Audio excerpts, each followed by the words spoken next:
Sakesh station నువ్వు కదా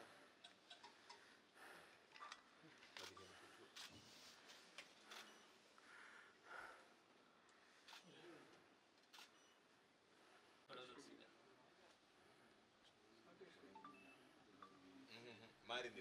కోవూరు ఇందుకూరుపేట ఒకటి, అంతకుముందు ఇందుకూరుపేట వెంకటాచలం, ఇప్పుడు మారింది.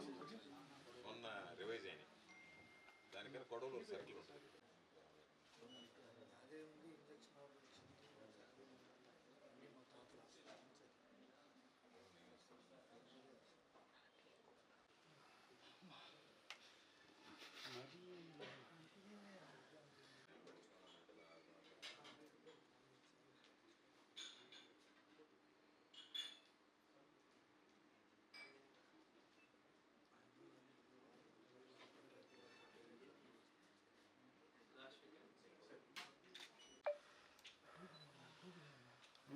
కిషన్ టోపీది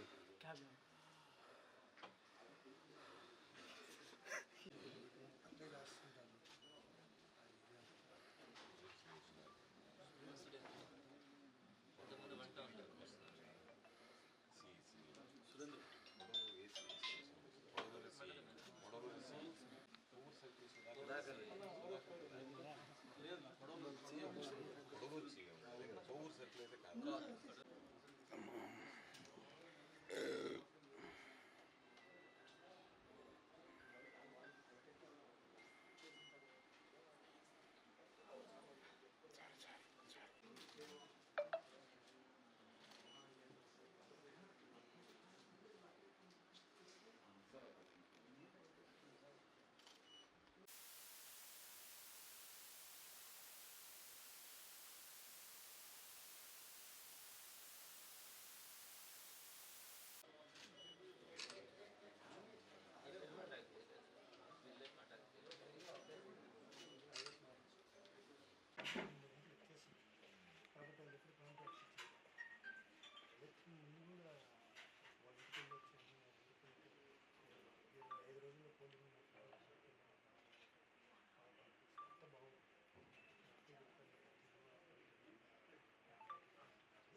సంబంధించినటువంటి యువజన విభాగం లీడర్ సాకేష్ మీద జరిగినటువంటి దాడి చాలా బాధాకరం. 4 రోజుల క్రితం తన మీద గండవరంలో తెలుగుదేశం పార్టీకి చెందినటువంటి కొంతమంది 5 మంది రాడ్డులు పెద్ద కర్రలతో తన మీద విచక్షణారహితంగా దాడి చేసినారు. నేను ఆ తర్వాత రోజు అసెంబ్లీ సెషన్స్ అయిపోయిన తర్వాత రోజు వచ్చి తను చూసినప్పుడు రక్తగాయాలు, అంటే ఇవన్నీ కూడా ఇప్పుడు పెద్దలు గోవర్ధన్ రెడ్డి గారు చూపించినటువంటిది. తల మీద ఇంత దారుణంగా తల పగిలి ఇక్కడ కణితి మీద ఫ్రాక్చర్ అయ్యి ఇటువంటి పరిస్థితుల్లో ప్రాణాపాయమైనటువంటి స్థితిలో తన మీద అక్కడ దాడి జరిగినప్పుడు అక్కడ ఎవరు కూడా మనుషులు లేకున్నా కూడా తను ఒంటరిగా అక్కడ మళ్ళీ ఇంకొక వెహికల్లో తను నెల్లూరు దాకా రావడం, అపోలో హాస్పిటల్లో చేరడం, ఇంత పెద్ద ఇష్యూ.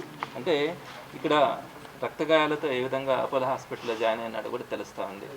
సో ఇటువంటి పరిస్థితుల్లో సుమారుగా తల మీద 15 కుట్లు వేయడం కానీ, వీపు మీద అంతా కూడా ఆ కర్రలతో కొట్టినప్పుడు వీపంతా కూడా కమిలిపోయింది. ఈ విధంగా దాడి చేయడం అన్నది ఎంతవరకు సమంజసం? అంటే ఒకవేళ ఏదైనా ఇష్యూస్ ఉన్నప్పుడు పోలీస్ స్టేషన్లో మీరు పెడతా ఉన్నారు, సోషల్ మీడియాలో చిన్న పోస్టులు పెట్టినా కూడా వైఎస్ఆర్సీపీ నాయకుల మీద కార్యకర్తల మీద కేసులు పెడుతున్నారు. పెట్టండి, మా మీద కూడా పెట్టండి, సాకేష్ మీద కూడా పెట్టండి. మేము తప్పకుండా కూడా అతనికి అండగా ఉంటాం. తప్పకుండా అతను గుడిపించుకున్న దానికి న్యాయబద్ధంగా ఫైట్ చేసి తీసుకొచ్చుకుంటాం. అంతేగాని ప్రాణాలు పోయేటట్టుగా కొట్టడం ఏంటి? ఈ విధంగా దీన్ని ఉపేక్షిస్తే నెల్లూరు ప్రజలు కానీ, మీడియా కానీ, అందరూ కూడా పెద్దలందరికీ కూడా ఇదే తెలియజేస్తూ ఉన్నాం. ఈ విధంగా ప్రాణాలు పోయేటట్టుగా కొడితే రేపొద్దున ఆ విధంగా వీళ్ళకి అలవాటు అయిపోతే, ఈరోజు మనం దీన్ని ఎవరు కూడా ఖండించకుండా ప్రజలంతా కూడా దీని మీద ఇటువంటి చర్యల్ని ఖండించకపోతే రేపొద్దున అలవాటు అయిపోతుంది వాళ్ళకి. ఎక్కడైనా చూసామా? ఎప్పుడైనా కూడా నెల్లూరు జిల్లాలో ఈ విధంగా మారణాయుధాలతో దాడి చేయడం, ఒక మనిషి చచ్చిపెట్టేట్టుగా వైఎస్ఆర్సీపీ లీడర్స్ పరిస్థితి ఏ విధంగా ఉంటే చిన్న కార్యకర్తల పరిస్థితి ఏ విధంగా ఉంటుంది? సో ఇది చాలా బాధించినటువంటి విషయం. తప్పకుండా పెద్దలు గోవర్ధన్ రెడ్డి గారు చెప్పినట్టుగా సాకేష్కి సంబంధించి ఎట్లాంటి పరిస్థితుల్లో కూడా ఆ అబ్బాయికి పూర్తిగా అండగా ఉండడం కానీ, దానికి సంబంధించినటువంటి లీగల్ ఇష్యూస్ కానీ, పోలీస్ ఇష్యూస్ కానీ అన్నిటినీ కూడా తీసుకోవడం, తనకి ఎలాంటి ఇబ్బంది రాకుండా, అదేవిధంగా వైఎస్ఆర్సీపీకి సంబంధించినటువంటి ఏ లీడర్కి కానీ, ఏ కార్యకర్త జోలికి కానీ తెలుగుదేశం వాళ్ళు వచ్చి ఇటువంటి పరిస్థితులు కానీ తీసుకెళ్తే రాబోయే రోజుల్లో ఇప్పటికే 6 నెలలకే ప్రజల్లో ఒక గబ్బు పెట్టారు. ఇటువంటి దాడులు చూస్తే నెల్లూరులో అసహించుకుంటారు. నెల్లూరు ప్రజలు ఎప్పుడూ కూడా సున్నిత మనస్కులు, పద్ధతిగా వెళ్ళాలనుకుంటారు. నిజంగా మారణాయుధాలతో దాడి చేయడం ఏంటి, మనుషులను చంపాలనుకోవడం ఏంటి, ఎంతవరకు సమంజసం? మీ పార్టీలో చేరకపోతే చంపేస్తారా? ఎంతమందిని చంపుతారు? ఈ సంస్కృతి ఉందా ఎప్పుడైనా నెల్లూరులో? ఆలోచించాలి, మంత్రి గారు కూడా ఆలోచించాలి. ఇది కరెక్ట్ కాదు.